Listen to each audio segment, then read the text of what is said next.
Hi, my name is Lori Groh. I'm owner of Shoreside Therapies, and today we're with Amanda Lowe, and we're going to talk a bit about anger and how it affects us and what we can do about it. So, thanks for coming in. Thanks for having me, Lori. Hi, everyone. I am Amanda Lowe. I use she, her, hers pronouns, and I am a licensed clinical social worker at Shoreside Therapies. And I'm really happy to be here this morning. Awesome. Well, let's get right into it. So, how would you define anger?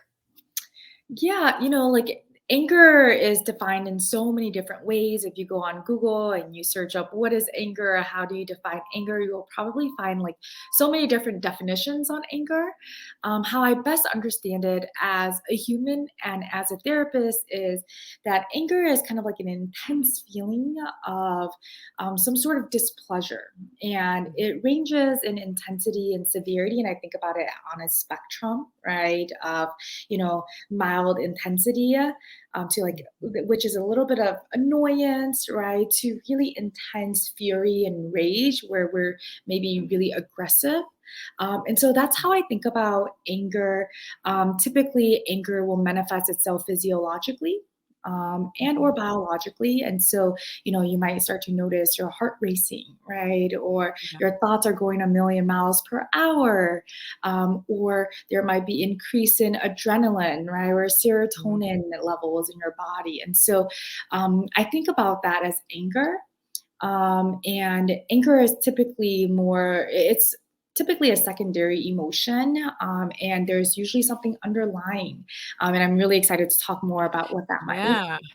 Yes. So it's a secondary emotion. And, as therapists, we hear about that all the time, but listeners Mhm. might not know what that means. So would you mind sharing what that means? Yes. Well, I think of primary emotions as like feeling happy or feeling sad, right? A lot of times people start to identify anger as kind of their identity or who they are. You might hear Mm, people say something along the lines of, I'm just an angry person. And that contributes yeah. to a lot of guilt, and that leads to a lot of shame. And Mhm. so secondary is kind of, maybe one of my friends says something mean to me and I feel really hurt by it. That's my primary emotion. Yeah. But because I don't really know how to deal with that feeling of hurt, it tends to manifest in anger. And so that's Mhm. typically what we think about when we say secondary emotions. Yes. Awesome. Yeah. All right. So this is a question I hear all the time, and there's definitely assumptions about anger and what it means. So, Mhm. question for you, is anger bad? Yeah, I mean, me too, Lori, right? I get this question all the time, especially when I work with a lot of clients and they approach me and say something along the lines of, am I a bad person, right? Yeah. Or, am I terrible for, feeling angry or feeling bad? And, I think and so I think that's just to really normalize that a lot of people Yeah. perceive anger as something bad or a negative emotion. However, we reframe anger. I'd like to think about it as a natural adaptive response as humans.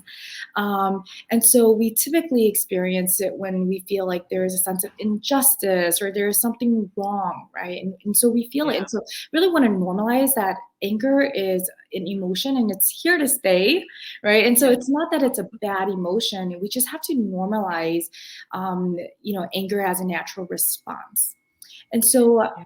when it does become, it varies in kind of like whether or not it's good or bad. Anger is a natural, normal emotion, but it does, it can be bad if we don't know how to cope with our anger, Right. right? Right. And Right. so I also want to normalize that anger is an instinctive, natural response. Like our natural way of responding to anger is through aggression, right? And Mhm. that looks something like yelling or throwing something, right? Mhm. Or maybe even isolation. And so we really just have to learn how to navigate anger. And so anger in itself is not bad, but how we typically respond to it could result in unhealthy behaviors. That makes a lot of Yeah. sense. That makes a lot of sense. Yeah. Yeah, it's not a bad feeling, but we don't like it usually. So Mhm. that can change too. Sometimes people can feel um kind of addicted to that feeling too, I've heard of Mhm. like it does kind of feel good sometimes for people, but Mhm. most of the time people are saying, "I don't wanna feel this angry all the time." And Yeah. yeah, yeah. And just to add to that, Lori, sorry, is Yeah, that, I think if you like to echo what you're saying, for some people it feels good because they've been holding and building up all of these different yeah, emotions, and primarily anger or feeling really overwhelmed, which is what I hear often, especially because there's a lot of shame with feeling angry. And so a lot of times people would usually use the word feeling overwhelmed, or feeling really exhausted. And so when that builds up, and if people were to express their anger through yelling or something, it feels good because it's kind of like, when you blow air into a balloon, if you don't, release that air, it pops. And so that's similar to right. this feeling of like, or this feeling good, once you're able to Yeah, express it. And so there's just yes, a lot of normalization needed here to talk about anger. yeah. So what are some healthy strategies or tips to deal or manage anger? Yeah, I mean, there are a lot of different ways to manage your anger. Um, I like to think about anger as, I don't know if you can imagine an anger ladder chart, like a ladder, right? Mhm, There's different steps to get to the top. I like to think of anger, we all typically wake up, pretty baseline. And if my baseline is, feeling pretty normal or okay, but I wake up 10 minutes later than I really, really wanted to, I might start to feel a little annoyed of myself, right? mhm, And maybe mhm. because I woke up 10 minutes later than I usually do, I didn't get to make myself a cup of coffee. And so if I don't get to make myself a cup of coffee, I feel really frustrated, right? And so Yeah, because I can't get my coffee, I, run out the door and now I'm stuck in traffic because I'm running late for work. Now I'm starting to feel more irritable. And let's say that yeah. I get to work and my boss is a little snarky with me and says, "Amanda, why are you late?" I might, Mhm. respond in anger. I might lash out. My boss wasn't the problem, right? It was kind of Right. a buildup of all of these different emotions. And so all that to say is I think one really healthy strategy is just communicating and addressing the emotions when you notice them. So if I Yeah. notice that I'm feeling annoyed before I feel angry, I need to address that, right? And Mhm. sometimes I recognize that in the moments it's really hard to address it. And so, in those moments, if you find yourself already at anger, I think another really helpful strategy is to take a step away, Yeah. and engage in some relaxation tools, right? And that might look like utilizing your five senses. I like to use that a lot with my clients, noticing what is around you, what you hear, what you feel, right? What you see. And I think that really helps to calm us down. I think Yeah. about deep breathing, noticing how your lungs contract in and out is a really good way of relaxing. Um, Maybe journaling. A lot of times we just Mhm. need to vent, right? And Yes. if we don't have the tools or the people available to us, I would recommend journaling because I think there's a lot of power in seeing kind of your emotions and your feelings and your thoughts on paper. So journaling is a really Right. good way to release a lot of these emotions and build up of those emotions. Um, and cognitive reframing is essentially, Yeah. in the most layman's terms, is changing from a negative thought to a positive thought, right? And so Mhm. I often hear a lot of my clients who engages in a lot of self-blame because they feel angry. They Yeah. say something along the lines of, I suck, or I'm awful, or, Right. you know, I am such an angry person. What I would typically say is change those negative thoughts to a more positive thought.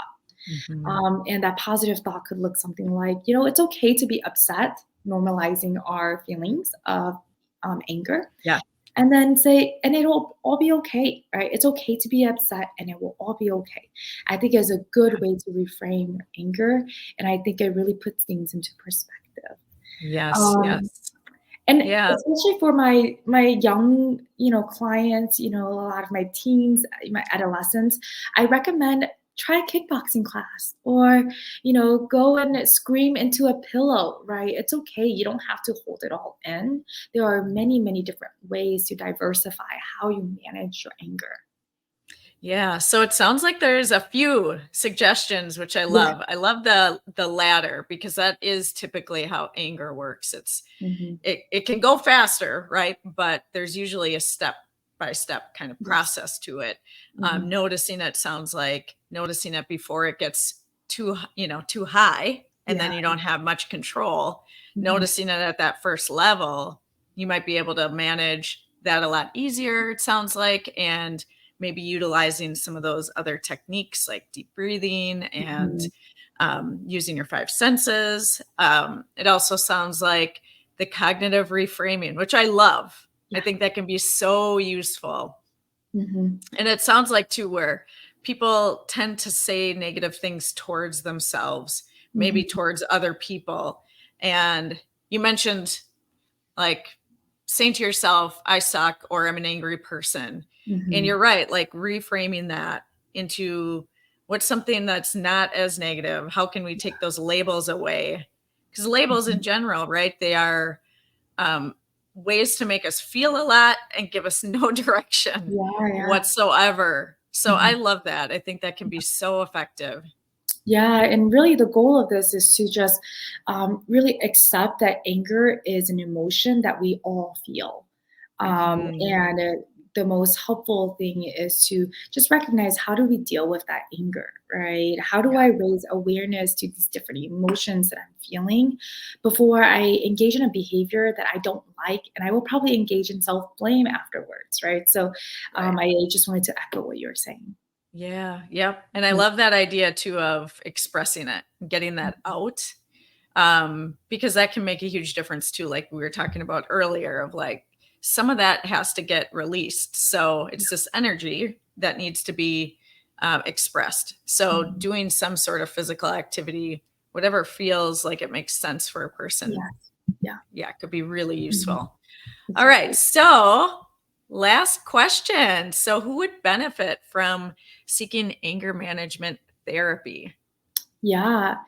I mean, I think honestly, everyone, right? Really, because Yeah. I said it earlier, but I think it's because we all experience anger, at some point in our lives, right? Some more than others. So I really think that if you find yourself resonating with what we've been talking about, I think it might be helpful to speak to a therapist and kind of have a consultation whether or not it would be a good fit for you.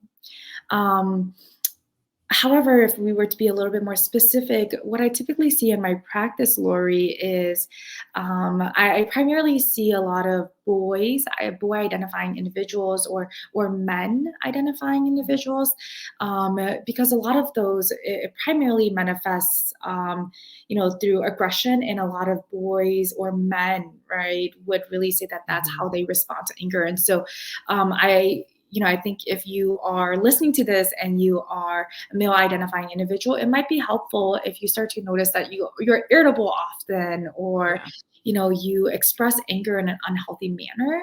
I think it'd be helpful for you to maybe seek therapy. A Mhm. lot of individuals with depression or anxiety, again, um, one symptom of depression or anxiety is often irritability, which Mhm. typically happens or occurs to more men or boys, and individuals who are really emotionally dysregulated.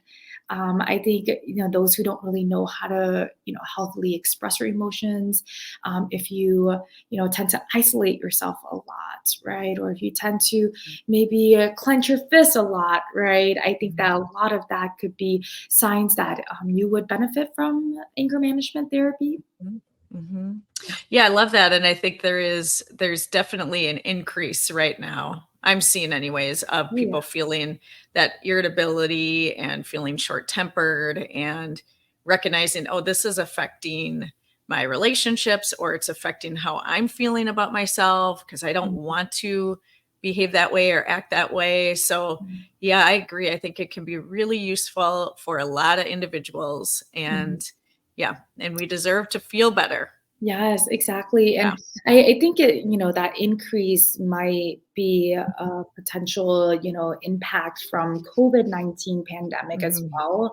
A lot of people, living in isolation, right? A lot of, teens not being able to experience the life that they should have had in school, in high school. And so, we see a lot of Yeah. anger resulting from that time. And so I think, if you resonate with this and you're in therapy, I think there could be a lot of helpful outcomes by Mhm. pursuing anger management therapy.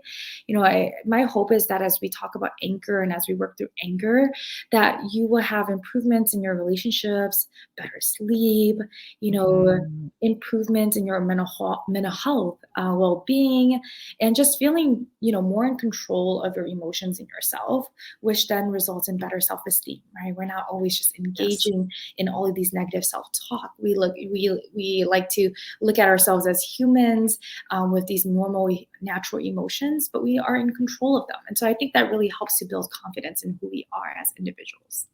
Yes, beautifully said. Yes, it does. Well, Mhm. thank you so much, Amanda, for talking with us today. And if you'd like to reach out and set up an appointment with Amanda, you can go to our website at shoresideTherapies.com. And Amanda's information is right on our website. So thanks again and Thank you, talk to you Lily. soon. Talk to you soon. Bye bye. Bye.